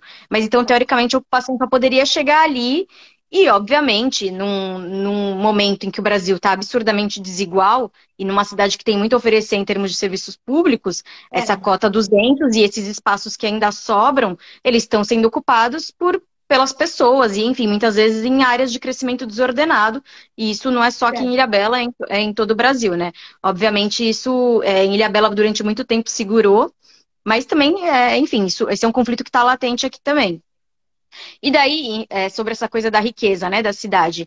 A cidade, óbvio, existe uma arrecadação dessas casas de veraneio, que são IPTUs que são altíssimos, né? Tem uma circulação de dinheiro muito grande por causa disso, das pessoas que frequentam o local, mas o orçamento, o grande orçamento de Ilhabela acaba sendo oriundo de royalties, né? Que são essas compensações financeiras dos municípios que acabam recebendo em relação à exploração do petróleo, né? Sim. Ilhabela, ela tá é uma medida cartográfica, né, que acaba sendo feita pelo IBGE sobre quem tem direito a receber ou não, e Ilhabela faz jus porque está dentro desse espaço territorial que, enfim, teria algum impacto em relação a essa exploração do... Ai, meu Deus, esqueci agora da... Ai, eu vou lembrar. Enfim, mas dentro desses campos de exploração, né? E assim, é um dinheiro muito grande de royalties que a Ilhabela recebe. Eu acho que em 2018 alcançou quase 1 bilhão, foi 900 milhões, enfim. Uhum. É uma coisa muito expressiva, assim, para uma cidade tão pequena. E que se você for fazer uma conta básica de renda per capita, né, teoricamente cada cidadão teria direito a muito, a ser muito bem investido, né? É, E que acabam sendo priorizados, assim, no geral, obras e reformas de grande porte, você necessariamente fazer asfaltar ruas, enfim, eu poderia entrar em vários juízos de valor em relação a como essa renda é certo. distribuída, mas que no fim das contas, independente de eu achar os critérios de distribuição justos ou não, isso acaba sendo revertido em mais escolas, mais Uma boa postos de escola, um saúde. bom posto de saúde. Exato, mais acesso das pessoas a algum tipo de serviço público que, mesmo que seja o mínimo, no Brasil é muita coisa. E Sim. daí, isso acaba gerando uma atração. E daí, assim, também, para fazer essa grande quantidade de obras, você precisa de mão de obra, né? Então, isso também atrai pessoas para virem trabalhar aqui. E daí, eu acho que o conflito maior que a gente está vendo hoje é em relação a isso. Assim, essas pessoas que trabalham aqui e que precisam atender essa grande população rica de Ilhabela, elas não estão conseguindo morar em Ilhabela, porque o grande problema que as pessoas estão enfrentando aqui é em relação ao aluguel e até compra de imóveis, assim, as pessoas não têm dinheiro e pessoas de classe média, assim, para morar em Ilhabela, porque os aluguéis são altíssimos, Caríssimo. justamente, Sim. justamente porque também os proprietários daqui começaram a perceber que eles poderiam ganhar muito mais dinheiro colocando as casas para alugar para turismo. Então, assim, e toda essa discussão toda só demonstra a necessidade e a importância do Estado regulamentar, né, os Sim. temas, porque não vai partir, nossa, os moradores daqui não vão falar que maravilha, nossa, tá todo mundo passando muito aperto para alugar uma casinha, eu vou necessariamente abaixar meu aluguel. Não, tipo, as pessoas não têm essa autogestão, né? O mercado não vai se autogerir. O poder Sim, a público lei ele do vai mercado. precisar exato, ele vai precisar interferir para tornar isso de uma forma mais justa, e eu acho que isso vai ser um tema que vai ter que ser enfrentado em breve em Ilhabela. Porque daí isso está fazendo com que as pessoas tenham que sair de Ilhabela e morar em São Sebastião, e morar em Caraguatatuba, Entendo. enquanto permanecem trabalhando aqui, assim. Então é isso, assim, é uma cidade muito rica, com muito dinheiro, que chegou inclusive há um ano aí a quase 1 bilhão de orçamento, mas que eu também consigo perceber que nos próprios índices socioeconômicos isso não se reflete, assim, de uma forma geral, É. assim. É muita gente com pouco dinheiro, enfim, está tendo uma política de distribuição de cestas básicas, em que sempre tem fila, assim, então você pensa, nossa, mas isso numa cidade com tanto dinheiro acontece? Acontece, assim. Então, na verdade, uma repetição do padrão do que é a sociedade brasileira, de uma sociedade bem desigual, assim. Isso permanece também em Ilhabela. Embora as pessoas, não vou negar, tenham acesso a mais saúde, mais educação. Você, quando falou da tua formação lá no início, você comentou a questão da mulher, né? Das Uhum. opressões que sofre, da falta de formação mesmo para a mulher na escola, tudo aquilo, né? Depois você na PUC, naqueles movimentos femininos que você foi tendo contato. E depois você vai ser participante da comissão, né? Do Conselho dos Direitos da Mulher, é isso? Uhum. É. É, E qual é a ponte entre isso? Daquele momento lá que você percebia aquela dificuldade mesmo de ter um espaço que propiciasse a uma mulher se colocar, ou se, sei lá, ou ser livre, ou escolher, e hoje nessa participação que você está. Tem um link entre isso? De lá para cá você mudou alguma visão? Qual era a visão que você tinha e que você tem hoje? E qual é o teu papel uhum. nesse conselho? Eu acho que, enfim, ser mulher necessariamente é você estar cotidianamente sendo, de alguma forma, oprimida ou sendo colocada nesse lugar de questionamento. Assim, você pode ir ignorando isso ao longo da vida e achar que isso tem a ver com a sua personalidade, com o espaço, com você, nossa, isso daí eu errei. Mas se você começa a fazer o link, você vai conseguir chegar naquela teia que não, isso está acontecendo porque eu sou mulher mesmo. Então, Sim. isso remonta, óbvio, desde a escola, porque por você estar num colégio religioso como eu estive, isso necessariamente é uma questão. Então, no salesiano, quando chegava o colegial, as mulheres elas não podiam usar mais shorts. E daí, isso acho que foi o primeiro contato de tema que eu tive de tipo, meu Deus do céu, sabe, por que que eu não posso mais usar shorts? Né? Por que que eu tenho que passar calor enquanto os meninos eles estão todos de shorts? E assim, a justificativa no geral era isso, porque necessariamente, nossa, vai gerar uma provocação para os meninos. Então é isso, as mulheres elas vão sendo tolhidas, né, dos direitos dela, e se você começa a perceber isso e sentir um incômodo, você necessariamente vai começar a perceber as próximas opressões e querer trabalhar em relação para que elas não aconteçam mais, né? E daí, no Salesiano, assim, essa do shorts foi só uma, assim, mas era cotidianamente, assim, então eu nunca vou esquecer uma vez que eu estava saindo de uma aula de dança no Salesiano e eu encontrei uma pessoa que era a diretora daquela minha série, né, e enfim, acho que era do ensino fundamental, e ela me perguntou por que eu estava de colã, o que eu queria fazer com aquele colã, para quem que eu estava querendo me exibir. Então, assim, é isso. Esse tipo de indagação parte, inclusive, das mulheres, assim. E daí, se você vai, isso, criando esse incômodo, você fala, nossa, tá tudo ligado. E daí, assim, foi só na faculdade que eu consegui, de alguma forma, desopilar todos esses meus incômodos, participando desse coletivo feminista que foi o Iabá, e começando a fazer leituras em relação a esse tema, assim. E daí foi tudo ficando mais claro, assim, para mim. Eu também tenho essa personalidade, que é uma personalidade que eu me posiciono, assim, e de alguma forma isso foi sendo tolhido, assim, ao longo da minha vida, de tipo, por que você sempre tem que falar? Mas por que você sempre tem algo a dizer? Tipo, fica na sua, você fala demais. E eu acho que características que necessariamente são valorizadas nos homens, assim, né? Você ter um posicionamento, você muitas vezes se colocar de forma agressiva. Eu acho que são coisas que são vistas, né, de forma positiva nos homens e nas mulheres não, assim.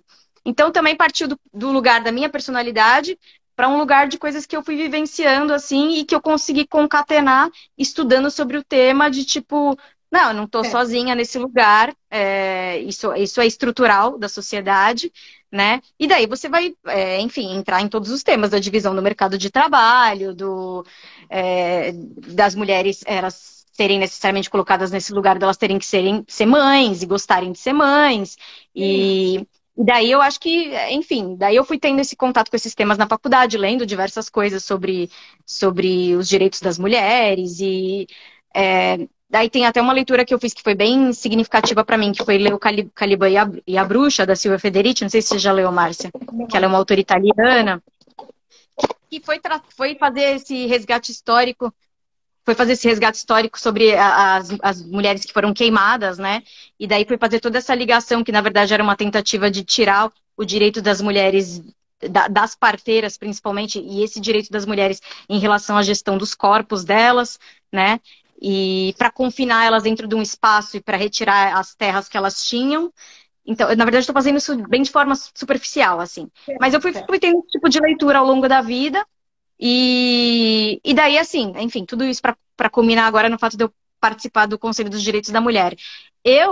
Desde que eu cheguei na prefeitura, até vou dar os créditos para o Vinícius, que foi ele que me convidou, eu fiz parte da Comissão dos Conselhos Municipais, que era uma comissão um pouco de gestão dos conselhos municipais, mas que fazia as eleições, né, dos conselhos. Então, ela funcionava como um apoio. Os conselhos municipais, para quem não sabe, são órgãos de participação social, então que eles são compostos tanto por representantes do poder público, quanto por representantes da sociedade civil.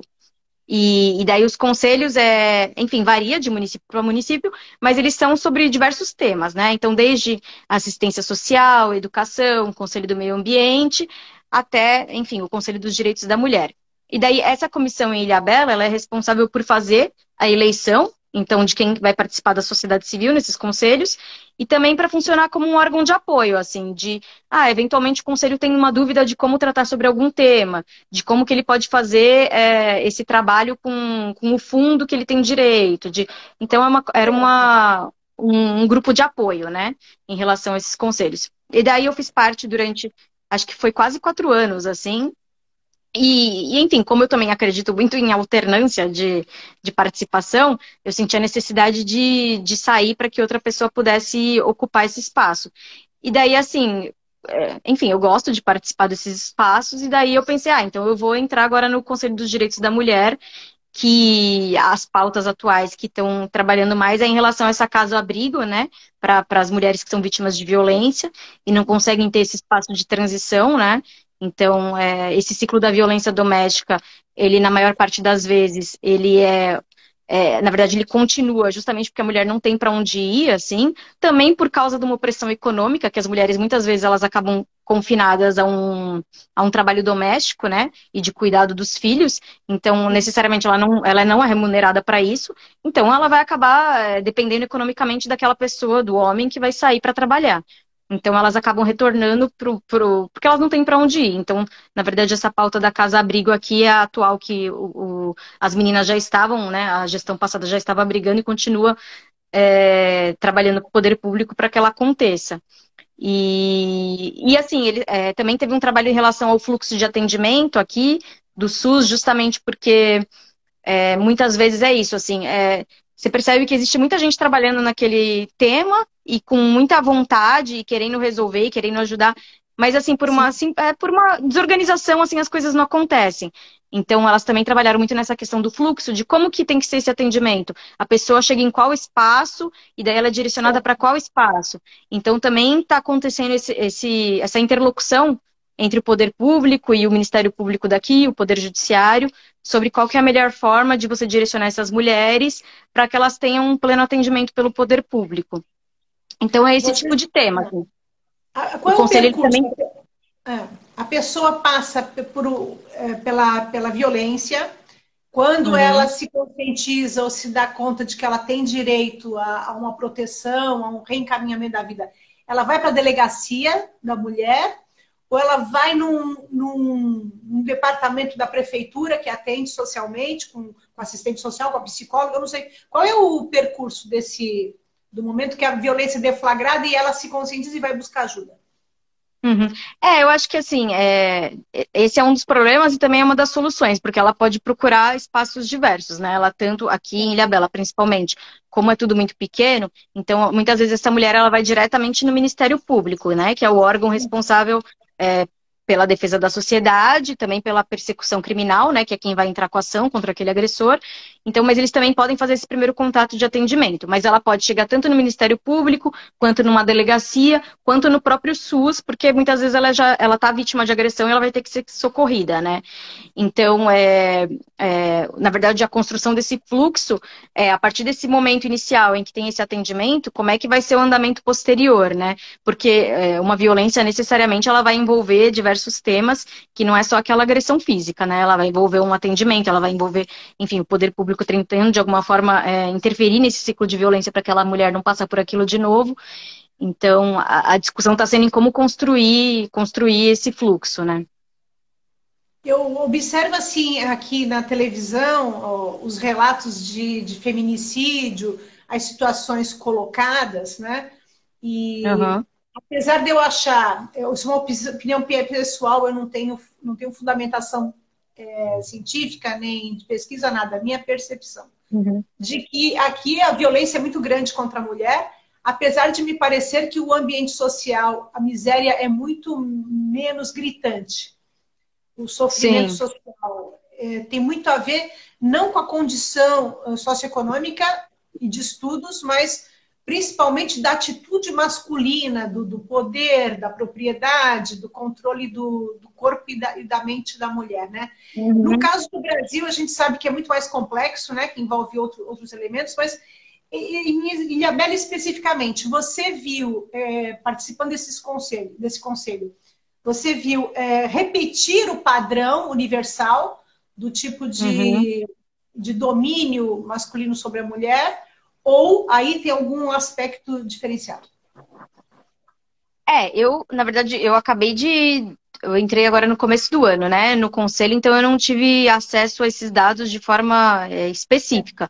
Mas eu já tive conversas até com uma promotora que já passou por aqui, e essa iniciativa surgiu principalmente a partir dessa percepção, tanto do Poder Judiciário daqui quanto do Ministério Público, de que aqui eram muitos casos, e que eles se repetiam, enfim, de forma assustadora. Então, essa necessidade de ter... Uma das iniciativas também em relação aos agressores, de ter um grupo de apoio aos agressores, porque você, enfim, necessariamente você vai ter que enfrentar... Porque é isso, né? Porque uma pessoa é agressora? É um contexto estrutural, cultural, que faz com que aquele homem ache que aquela mulher, ela pertence inteiramente a ele e para, enfim, atender todas as vontades dele, né? Então, se você, de alguma forma, não ignora que aquela pessoa vai continuar a existir, enfim, ele vai necessariamente cometer violência não só em relação a essa mulher, como provavelmente em relação a outras que ele venha a se relacionar. Então, também esse grupo de apoio aos agressores, que eu acho que ainda não começou, mas também surgiu a partir dessa necessidade de perceber que aqui os índices eram bem expressivos, assim. Então, eu não tive acesso a eles para eu te dizer, assim, a quantidade de casos, mas eu sei que isso foi bem significativo aqui e que por causa disso teve esse tipo de demanda, assim, que ainda está se desenrolando. Assim, é um pouco difícil porque eu acho que a pandemia, ela deu uma desmobilizada, né, em todas essas iniciativas. Sim, inclusive, a gente percebe que agora no Conselho, uma das dificuldades que a gente está tendo é fazer esses encontros presenciais. e conseguir fazer com que as pessoas participem, né?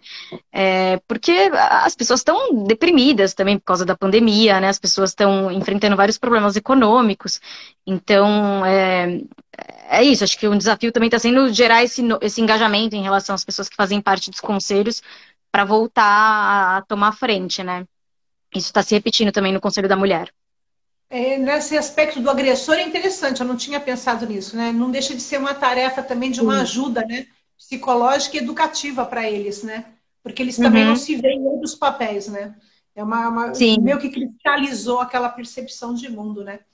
Agora, Fernanda, quando você fala das parcerias, se você, por exemplo, dentro desses conselhos, com parcerias com outros órgãos ou essa diversificação de atendimentos que você tem, também tem algum trabalho educativo do ponto de vista das escolas, com as meninas ou com os meninos, que eu penso às vezes que é muito mais com os meninos também tem que começar a ser feito esse trabalho, né? Sim. Não só do ponto de vista feminino, mas do masculino que está se formando, né? Como é que ele vai constituir essa masculinidade numa outra perspectiva? Sim, eu ainda não participei desses encontros nas escolas, mas as membras do conselho já fizeram, sim, esses espaços de formação. Eu concordo totalmente com você. É nesse começo, né, que a gente tem que trabalhar, né? Porque é muito mais fácil você conscientizar. Muito embora eu também tenha muita esperança, e eu acho que as gerações mais novas, elas são muito melhores do que a minha geração, sabe? São muito mais conscientes, as mulheres. Eu acho que a internet também veio pro bem e pro mal, assim, tanto para ter mais acesso à informação, né, que eu acho que isso que acaba gerando, assim, esse empoderamento, assim, que eu vejo.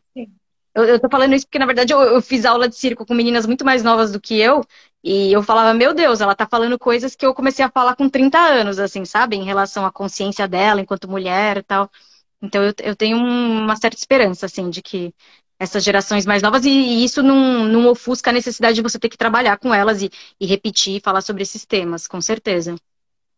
Quando você fala na participação nesses conselhos, né, que eu acho que é uma grande, ou talvez, não sei se é a única ou é a grande participação da população em setores que vão determinar as políticas públicas da convivência social, do atendimento às necessidades da população. São pessoas especialistas que participam nos conselhos, líderes comunitários. Qual é a pessoa que se aproxima e que se dispõe a participar disso? Porque o cidadão, imagina que muita gente simplesmente nem se dá conta de que isso existe, né? Eu mesma, quando vi assim no jornal, convocação para o conselho, para a participação, para os grupos de bairro, associações de bairro, eu pensava, mas qual é o caminho que você chega a isso, né? Sim, eu acho que um dos problemas, enfim, que a gente tem no Brasil de uma forma geral, embora em cidades grandes exista uma participação mais expressiva, é que as pessoas nem sabem o que significa, né, os conselhos. Eu acho que aqui em Ilhabela até uma das funções da Comissão dos Conselhos é trabalhar para levar essa conscientização da importância de ter a participação da sociedade, né? E um dos trabalhos que a gente fez nesses 3 anos aí que eu participei foi justamente também um de revisão da legislação sobre cada conselho, porque a gente percebia que muitas vezes a ausência de participação tinha a ver com aquela composição dos participantes em relação àquele conselho. Então, de você necessariamente você ter que vincular uma pessoa, uma organização para ela participar. Então, uma organização, seja uma associação, seja uma organização da sociedade civil, porque a gente via que tinha muitas pessoas que queriam se engajar individualmente, mas que não conseguiam participar porque elas não, enfim, não estavam vinculadas a um órgão.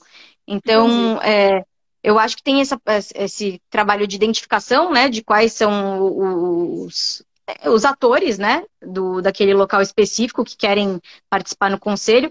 Necessariamente, alguns conselhos demandam que sejam, não sei, ONGs ou órgãos que trabalhem com o tema. Então, por exemplo, um conselho de meio ambiente. Obviamente, você vai ter que ter uma ONG ou um órgão ambiental, porque vai demandar análises técnicas, né, sobre o tema. Mas eu acho que vai variar então, do Conselho da Saúde. Representantes do SUS, né, usuários do SUS. Então, eu acho que ele varia de acordo com a temática daquele conselho específico. E eu acho que uma das tarefas do poder público, né, que deveria ser, é identificar quem são os atores específicos que atuam naquela área para fazer com que a participação seja adequada, né? obviamente, isso é num mundo ideal, né? Muitas vezes o poder público trabalha justamente para esvaziar o trabalho daquele conselho, porque a função do conselho é fazer também essa fiscalização do próprio poder público. Aí são Então, eu os tô falando embates também. do cotidiano, né? Para fazer esse ideal se. Eu acho que a utopia é isso mesmo, né? É a gente colocar um parâmetro, né, de onde a gente quer, o que a gente quer, e ir construindo isso, né? Na medida do possível, Sim. né? Uhum. Agora, Fernanda, um procurador, você pensa, falando de ideal agora, você acha que um procurador municipal tem algum perfil ideal para a pessoa se dispor a trabalhar com isso ou não? Você acha que basta a formação técnica? Ou tem alguma outra, ou tem alguma característica que seria mais interessante? Ou não? O interessante é justamente ser a diversidade. Eu acho que interessante é a diversidade, mas eu penso que uma pessoa que tenha dificuldade, né, com essa coisa de você se colocar num papel de falar não, vai ter mais dificuldade de ocupar esse espaço, assim, porque se você está Sim. fazendo análise de controle de legalidade dos atos, se você está enfim, num espaço que muitas vezes, que nem o nosso, assim, né, nós somos os primeiros concursados, então necessariamente é um trabalho de formiguinha, né? Porque antes existia como se fosse um vazio institucional, né? Porque não existiam regras, e você está nesse conflito de ir colocando moralidade, né, nos espaços, impessoalidade, tratamento isonômico. Então, eu penso que alguém que tenha dificuldade, assim, nesse tipo de posicionamento, assim, é, vai... Não que a pessoa não possa mudar, obviamente, né? Claro. Porque... mas eu acho que não, eu A acho que as gente tem pessoas vão se construção, né? adaptando. Nós todos estamos em construção também, né? A gente vai se aproximando daquilo também e a gente muda também, né? Sim, O que a gente acha que é legal numa hora. exato. O que Eu você acho diria que para uma. Fala, fala. eu ia falar isso, que a gente vai mudando ao longo da vida, né? Eu não sou a mesma pessoa que entrou aqui há 6 anos atrás, eu já sou uma outra pessoa, e eu acho que a gente vai aprendendo com as experiências, né? E com as porradas, né? Então eu já lido de forma diferente do que eu lidava no começo.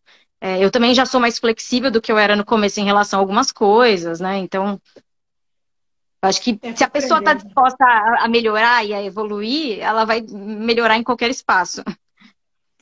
E a minha última proposta para você é o que você diria para uma mulher que pretende trabalhar com a área do direito? Quais são os desafios que ela vai enfrentar? Como é que ela vai ter que se posicionar?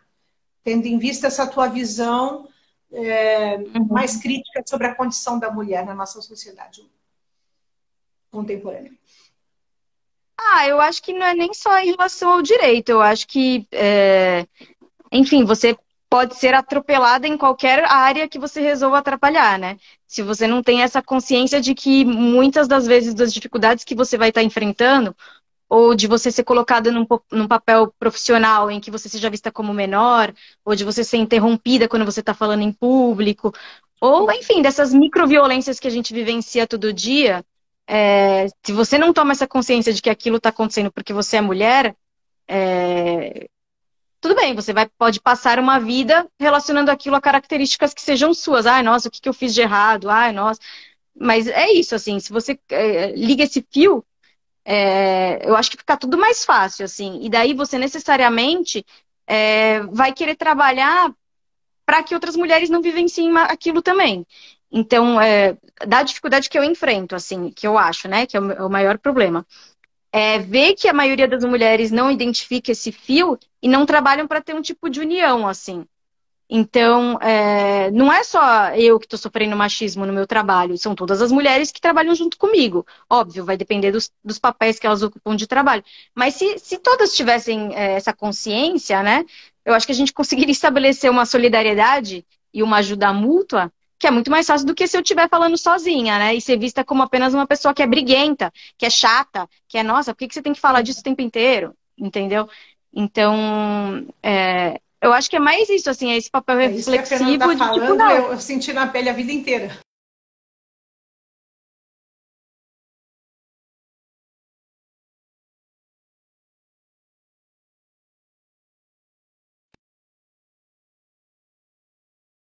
As mulheres passam. Nossa live agora está com problema. Fernanda, estamos encaminhando para o final. E a Fernanda fechou muito bem, né? A Fernanda colocou justamente essa questão da mulher se observar, né? Ver que ela também está passando por isso, né? Primeiro passo é a conscientização, né? Dessa situação. E a gente está caminhando para o final da live. E eu não sei se eu te cortei, que nós demos uma caidinha aqui na live. Você conseguiu finalizar teu pensamento? Não, consegui.